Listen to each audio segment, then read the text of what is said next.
It's Wednesday, the 27th of January 2021. Hello and welcome to Joy News at 6 with me, Bernice Abubeidulansa.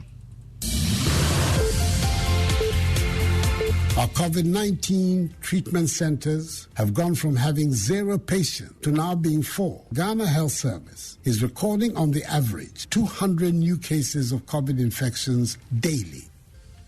The news is live on Joy 99.7 and hits 103.9 FM in Accra. It's also live on Love 99.5 FM in Kumasi, affiliates across Ghana and worldwide at myjoyonline.com. Coming up, late former President J.J. Rawlings buried today.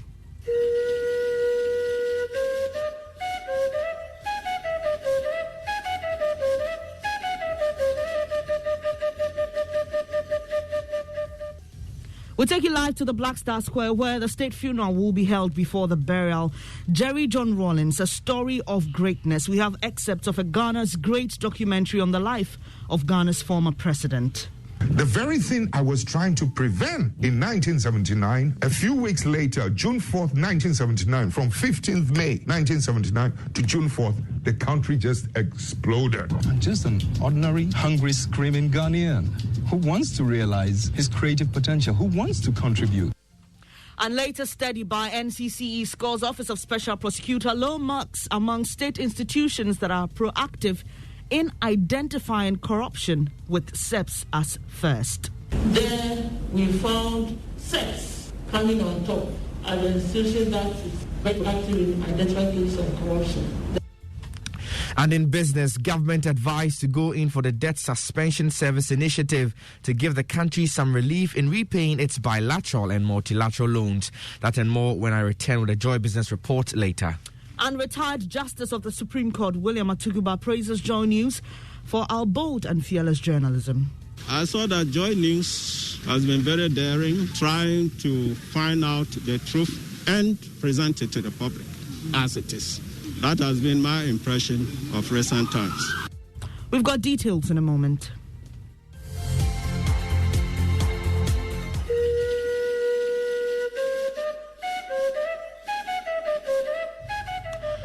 Flight Lieutenant Jerry John Rawlings will be laid to rest later today after a state funeral at the Black Star Square. The former president died at the Korle-Bu Teaching Hospital after a short illness in November. From dictatorship to democratic governance, Mr. Rawlings has contributed to the making of this country and the Fourth Republic. We'll take you shortly to the Black Star Square and tell you what to expect today. But first, here are excerpts of a documentary that will be aired later tonight of the man we all mourn.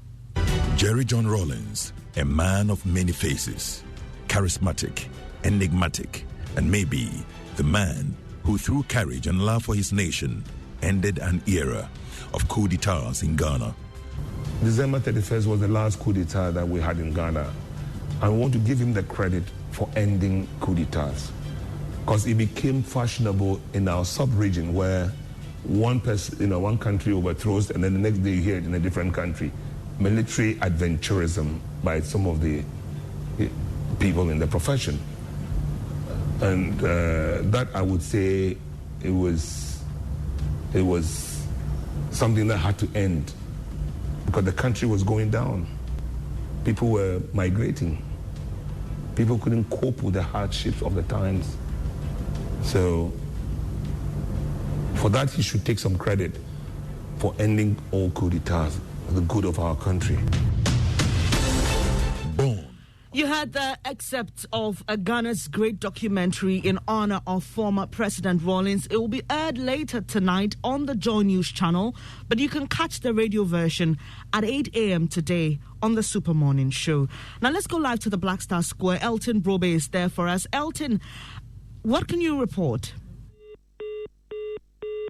But it appears we lost Elton there, but we'll try and reach Elton to tell us about security arrangements there and how things are panning out ahead of the funeral of the late former president. Let's move on. Latest study by the National Commission for Civic Education, NCCE, scored the Office of Special Prosecutor low marks among state institutions that are proactive in identifying corruption.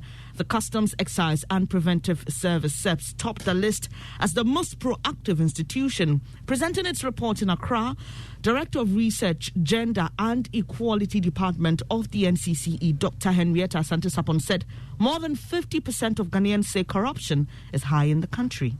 How have these institutions fared in terms of being addressing the issue of corruption? And we use 4 parameters. How they have been proactive in identifying cases of corruption. There we found SEPS coming on top as an institution that is very active in identifying cases of corruption. The Office of the Special Prosecutor came lowest, with 12.5% of the respondents indicating that they are proactive in identifying cases of corruption. You heard the Director of Research, Gender and Equality Department of the NCCE, Dr. Henrietta Asante-Sapon. Let's go back to our earlier story on the funeral of the late former President Jerry John Rawlings and head to the Black Star Square now. Elton Brobe is there for us. What can you report, Elton? So that is, the place is picking up, is getting filled up by the day.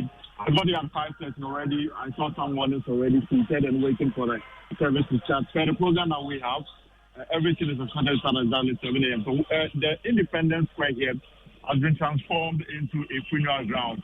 Right in the middle is a platform. I suspect that will be where the mortal remains, or the casket containing the mortal remains of the ex-president would be laid. And the dominant color here is black and red, with a large inscription, Legend Lives On, Prime Lieutenant John Rawlings, and 1947 to 2020.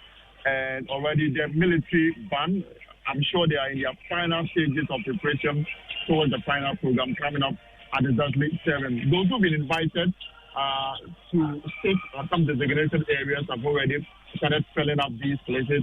And in compliance with social distancing and protocols as far as COVID-19 is concerned, they have mounted several, basins where you can wash your hands, there's hand sanitizers everywhere.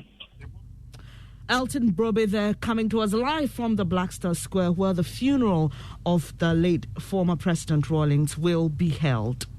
Now, with cases of COVID-19 continuing to shoot up, some traditional leaders are taking the lead, literally, to help reduce the spread.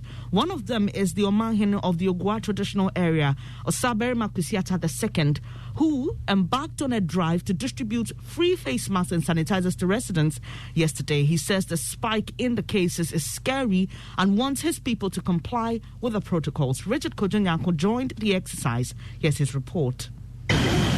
Residents of Cape Coast were pleasantly surprised upon seeing the Omanhene of the Ogwa traditional area, Osabere Makwesiata II, and the regional police commander, DCOP Habiba Chumesi-Sapon, and her team on the principal street of Cape Coast distributing face masks and sanitizers.